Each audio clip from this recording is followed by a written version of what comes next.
Hey everybody, Nick Espinoza, your chief security fanatic here. And in today's news, we're going to be talking once again about artificial intelligence, because is it already sentient? And interestingly enough, many people think that it is. And here's the problem with this. Now, there's a really interesting write-up on this in New Scientist.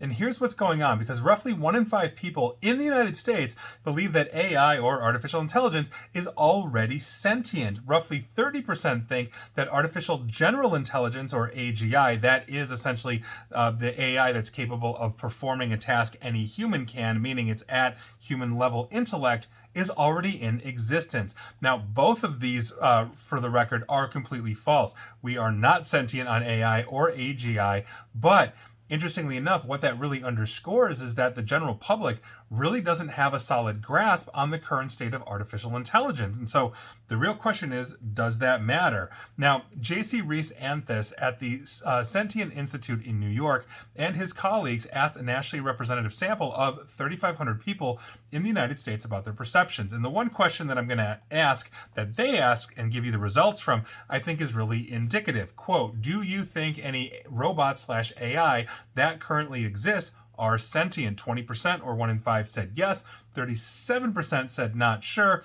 43% said no. Now, I think the issue here is one, outside of public perception, and there are misconceptions on everything in technology, from the level of capability, because quite frankly, we have movies and media and information, not to mention conspiracy theories, which I recently just talked about in a previous video/podcast. We also have this concept that we are way advanced than we already are. I mean, you look at, let's say, things like Back to the Future that came out in 1985, and they were giving perceptions of what was happening in 2015. Flying cars, self-adjusting clothes, hoverboards. We didn't have any of that, right? And so the issue here, though, especially when it comes to artificial intelligence, isn't necessarily the fun movies like Back to the Futures.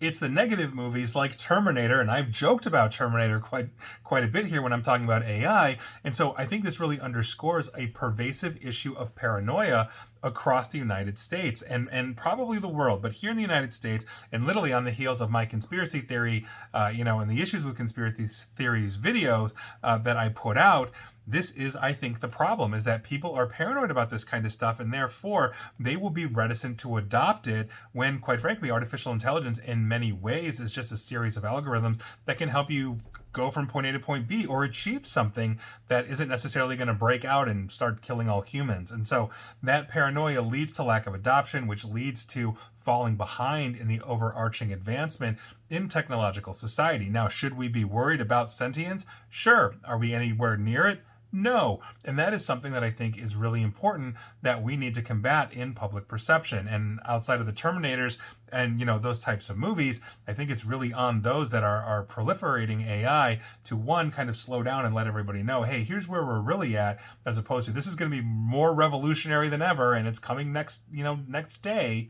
And I think that's part of the issue. So I'll leave it at that. I think it's an interesting one, but quite frankly, longitudinally, it's not, and we've got some issues with this that we need to address.